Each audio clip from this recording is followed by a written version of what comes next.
बिस्मिल्लाहिर्रहमानिर्रहीम वसल्लल्लाहु अला नबीयिल उम्मी। अल्लाह ताला ने कुरान पाक में हमें मुतअद्दिद बार आदम अलैहिस्सलाम और इब्लीस का किस्सा सुनाया है, और इस किस्से से हमारी ज़िंदगी के बहुत सारे इस्लाही पहलू का भी ताल्लुक़ बनता है और हमारे बहुत सारे सवालात के जवाबात भी हमें मिल जाते हैं। उनमें से एक नुक्ता ये भी है कि जब अल्लाह पाक ने फरमाया कि मैं ज़मीन में खलीफा बनाने वाला हूँ, तो हम ये देखते हैं कि फ़रिश्तों की तरफ से फ़ौरन सवाल आ जाता है कि अल्लाह ताला हम आपकी तस्बीह करते हैं और ये मखलूक तो ज़मीन में बहुत फ़साद करेगी।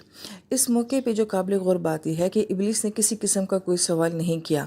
तो क्या ये बात साबित होती है कि फ़रिश्तों को एतराज़ था और इब्लीस जो है वो फर्माबरदार था, उसने कोई सवाल ही नहीं किया? तो यहाँ पे ये बहुत अहम बात समझने वाली है कि जो एक साफ़ नीयत मखलूक होती है, जब उसको कोई बात समझ नहीं आती है तो वो फ़ौरन सवाल करती है, क्योंकि वो क्लियर होना चाहती है कि ये बात मुझे समझ नहीं आ रही है। यही वजह है कि फ़रिश्तों ने एतराज़ नहीं किया था बल्कि सवाल किया था, क्योंकि वो क्लैरिटी चाहते थे कि हमें ये मामला समझ नहीं आ रहा। जबकि इब्लीस का मामला ऐसा है कि उसने दिल में बात रखी हुई थी और उसके दिल में था कि मैंने इस मखलूक को तस्लीम तो करना ही नहीं है, लिहाजा उसने सवाल भी नहीं किया। अब इस वाक़े को ज़रा हम अपनी ज़िंदगी में फ़िट करके देखते हैं कि हमारे स्कूल के जो बड़े प्रिंसिपल्स होते हैं, हमारे इदारों के जो बॉसेस होते हैं या हमारे घरों के जो बड़े होते हैं, जब वो कोई फ़ैसला हमें सुनाते हैं तो कुछ लोग तो ऐसे होते हैं कि जो खामोश रहते हैं, वो सवाल नहीं करते। उन्हें बात ना भी समझ आए तो वो पूछते नहीं हैं, कोई एतराज़ नहीं करते हैं, लिहाजा वो लोग अपने दिल में बात रखते हैं। और जब ये लोग सामने नहीं होते हैं तो फिर उनके फ़ैसलों को डिस्कस किया जाता है, उनकी बातों को डिस्कस किया जाता है। ये एक मुनाफ़िकाना अमल है। और इसके बरक्स वो लोग जो कि साफ़ नियती से सवाल करते हैं कि ये फ़ैसला हमें समझ नहीं आ रहा, ये बात हमें समझ नहीं आ रही, बज़ाहिर ये लोग हमें अच्छे नहीं लगते, इनके बारे में होता है कि एतराज़ करते हैं, लेकिन अगर वो एतराज़ नहीं कर रहे बल्कि वो सवाल कर रहे हैं, अपने आप को क्लियर करना चाह रहे हैं, तो ऐसे लोगों को मुतमईन करना बहुत ज़रूरी होता है। क्योंकि जब ये मुतमईन हो जाते हैं तो फिर ये फ़रिश्तों की तरह रिएक्ट करते हैं। और फ़रिश्तों ने कहा था कि सुबहानका ला इल्म लना इल्ला मा अल्लमतना, अल्लाह आपकी ज़ात बहुत पाक है। फिर यही फ़रिश्ते जो हैं हमारे रिज़्क़ के लिए, हमारे लिए दुआएं भी करते हैं। ये हमारे लिए पहले से भी ज़्यादा पॉजिटिव मखलूक हो गई है।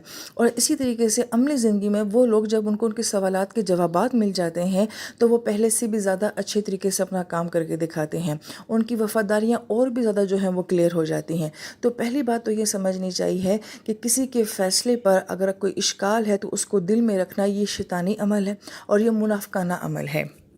फिर इसी किस्से में एक और बहुत अहम बात कि हम ये देखते हैं कि गलती आदम अलैहिस्सलाम ने भी की, गलती शैतान ने भी की, दोनों को जन्नत से निकाला गया। लेकिन इसके बावजूद हम ये देखते हैं कि आदम अलैहिस्सलाम फिर भी महबूब हैं, उनको माफ़ी भी मिल जाती है, लेकिन इब्लीस जो है वो मलून बन जाता है और उसको माफ़ी नहीं मिलती है।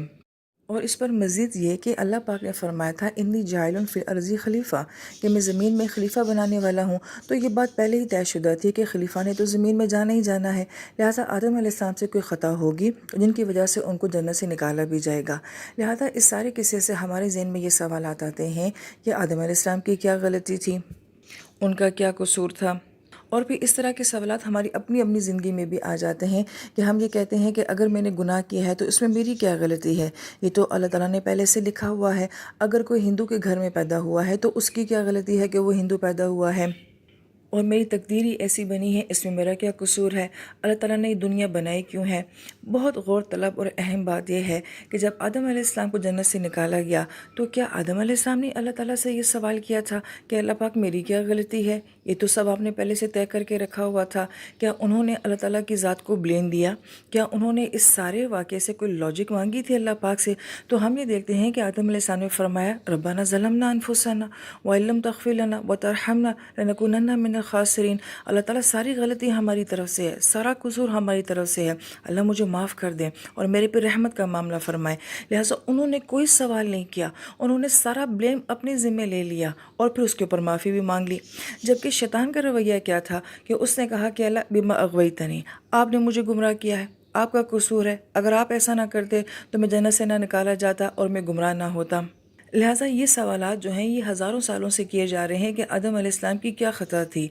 मगर अहम बात यह है कि जिसके साथ ये सारा मामला हुआ उस हस्ती ने अल्लाह पाक से एक मरतबा भी नहीं पूछा कि अल्लाह ताला मेरी क्या ख़ता थी, मेरा क्या कसूर था।